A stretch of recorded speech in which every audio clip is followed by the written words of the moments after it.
గారు good evening అండి. Good evening sir.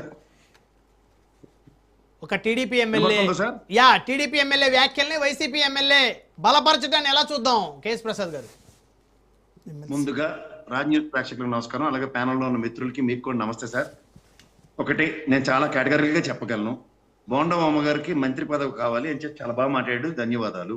నాకు తెలుగుదేశం పరంగా మా మిత్రుడు సప్తగిరి ప్రసాద్ గారు ఉంటే నేను సూటిగా ఆయన్నే ప్రశ్నించదలుచుకున్నాను. గతంలో మహానుభావుడు గౌతు లచ్చన్ గారు మాకు సర్దార్ అని వల్లభాయ్ పటేల్ గారి తర్వాత ఉత్తరాంధ్ర మా ముద్దుబిడ్డ మా అందరూ గౌరవించే లచ్చన్ గారి విగ్రహావిష్కరణకి గౌతు శిరీషమ్మ వచ్చినప్పుడు ఆ రోజు జోగి రమేష్ తో వేదికని పంచుకున్నందుకు ఆవిడ చాలా ఎక్స్ప్లెనేషన్స్ ఇచ్చుకుంది తెలుగుదేశంకి. ఇలా బోండా ఉమ్మ గారు ఇవాళ ఈ సంతాప సభలో వాళ్ళ తండ్రి గారి సమానమైన వ్యక్తికి విగ్రహావిష్కరణలప్పుడు బీసీ సామాజిక వర్గానికి అంత నివాళులు అర్పించడానికి వచ్చిన సహచరులతో వైసీపీతో ఎందుకు ఎలా అన్నారు దానికి నీడ్ టు గివ్ ఎక్స్ప్లెనేషన్ అన్నప్పుడు బోండా ఉమ్మ గారు కూడా ఖచ్చితంగా ఎక్స్ప్లెనేషన్ ఇవ్వాలి. ఇది ఖచ్చితంగా సమాధానం చెప్తే చాలా బాగుంటుంది. రెండోది, ఇవాళ పొలిటికల్ ఆస్పిరేషన్ లో ఎప్పటికీ ఉపయోగపడిన బీజేపీ సోమవీర్రాజు కూడా కాపు సామాజిక వర్గం నుంచి ఎవరు ముఖ్యమంత్రి కాలేరు, అలాగే ముద్రగడ గారు ముఖ్యమంత్రి ఆస్పిరెంట్ తర్వాత ఇంకా చరిత్ర ముగిసిపోయిందన్నట్టుగా మాట్లాడుతున్నారు. ఇప్పుడు పొలిటికల్ ఏరాలో రాజకీయ పార్టీలు గతంలో చంద్రరాజప్ప గారికి తెలుగుదేశం, ఇప్పుడున్న పవన్ కళ్యాణ్ గారికి సముచిత స్థానం ఉప ముఖ్యమంత్రిని ఇవ్వడం ఒక పార్టీ పరంగా చేస్తున్నవి. అలాగే వైసీపీ ప్రభుత్వం కూడా బొత్స సత్యనారాయణ గారికి ఇలాంటి వాళ్ళందరికీ సముచిత స్థానాలు ఇచ్చుకుంటూనే ఉంటాయి పార్టీల పరంగా. అలాగే వైఎస్ఆర్సీపీ పరంగా తెలుగుదేశం పరంగా జరుగుతున్న విషయంలో ఇంక్లూడింగ్ బీజేపీ పార్టీ లాంటిది కూడా ఒక జాతీయ పార్టీ అధ్యక్షుడిని చేసింది. అప్పుడు ఎంతమంది కాపు సామాజిక వర్గాన్ని ఉద్ధరించి వెళ్ళాడు సోమవీర్రాజు ఒకసారి చెప్పమనండి. ఇలాంటివి ఏవీ లేకుండా వాళ్ళు commitment towards their respective parties and as well as సామాజిక వర్గానికి ఎన్హాన్స్మెంట్ కి వాళ్ళు ఎవరు చిత్తశుద్ధి చాటుకున్నప్పుడు, నాకు తెలిసి ఒకసారి ప్రజారాజ్యం పార్టీ 18 సీట్లు గెలిచారు, దగ్గర 18 నుంచి 20% ఓటు బ్యాంక్ కాంకర్ చేశారు. ఆయనే తన పార్టీని కాంగ్రెస్ లో విలీనం చేశారు. తర్వాత పవన్ కళ్యాణ్ గారు ఈ రోజుకి కూడా డబుల్ డిజిట్ దాటట్లేదు.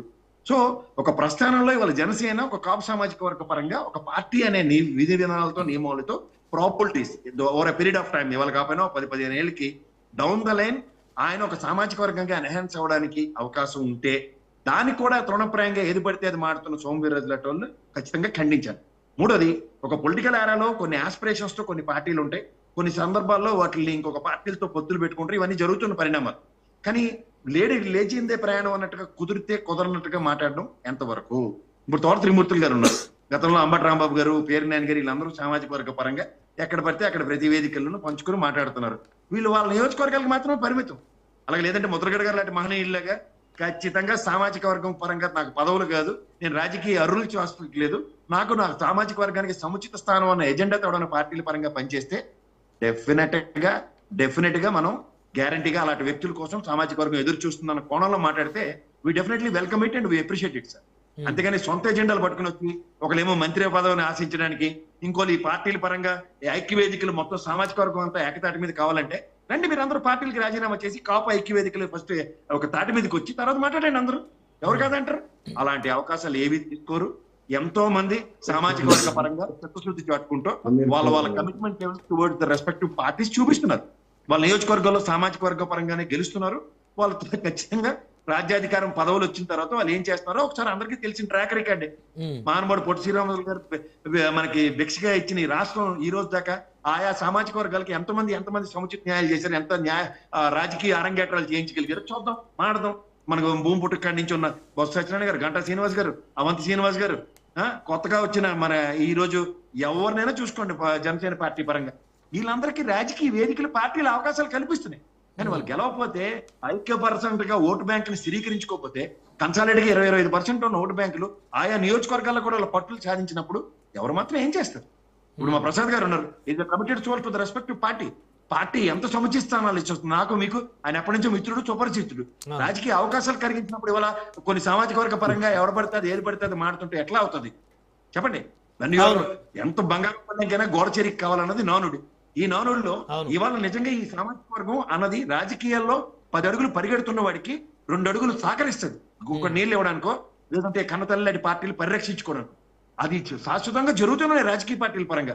సోమవీర్రాజుకి జాతీయ పార్టీ అడ్వకేట్ ఇస్తే తన ఐడెంటిటీ తనే ప్రూవ్ చేసుకోలేప్పుడు. ప్రధానమంత్రి గారు వచ్చినప్పుడు హూ ఆర్ యు అని అడిగితే సమాధానం చెప్పలేని అంటే ఇక్కడ కేసు ప్రసాద్ గారు అప్పట్లో ఆయన మీద బాగా బురద కూడా చాలా మంది చల్లారంట కదా. ఆయన ఏదో జగన్మోహన్ రెడ్డి గారితో లాలూచి పడ్డారు, ఆయనకి జగన్మోహన్ రెడ్డి గారికి ఏదో లోపాయకార ఒప్పందం ఉంది, ఆయన మీద నిత్యం విషయం జల్లేసి ఆయన బదనాం చేశారని కూడా ఆయన సంబంధించిన వాళ్ళు ఇప్పటికీ మాట్లాడుతూ ఉంటారు. మరి నాకు అర్థమైంది చెప్తా, నాకు ఎందుకు సార్ ఆయన మీద ఏమైనా పెద్ద ఐకానిక్ పర్సనాలిటీ టాల్ పర్సనాలిటీలా ఈ రాష్ట్రానికి దమ్మిడికి పనికిరాని బీజేపీ పార్టీకి ఒకసారి అధ్యక్ష పదవి వెలగబెట్టాడు, ఎమ్మెల్సీ పదవి ఇచ్చారు తెలుగుదేశం వాళ్ళు. ఆ రోజు ఒక్కరోజే చంద్రబాబు ఎంత ఎట్ల తర్వాత అంతా తిడుతూనే ఉంటాడు. మాతమా దాని మీద నేను ఎవరితోనే డిబేట్కి సిద్ధంగా ఉన్నా. Okay okay, one by one మాట్లాడదాం.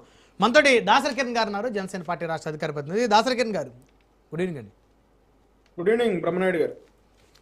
సో విజయవాడ వేదికగా మళ్ళీ మరొక వేదిక ఒకటి సిద్ధంగా పోతా ఉంది. అందరూ కూడా ముద్రగడ గారి తరహాలో మరొక రిజర్వేషన్ అంశం కోసం ఉద్యమించబోతున్నారు. ఇది ప్రభుత్వానికి ఏ విధంగా మైనస్గా మారబోతూ ఉంది?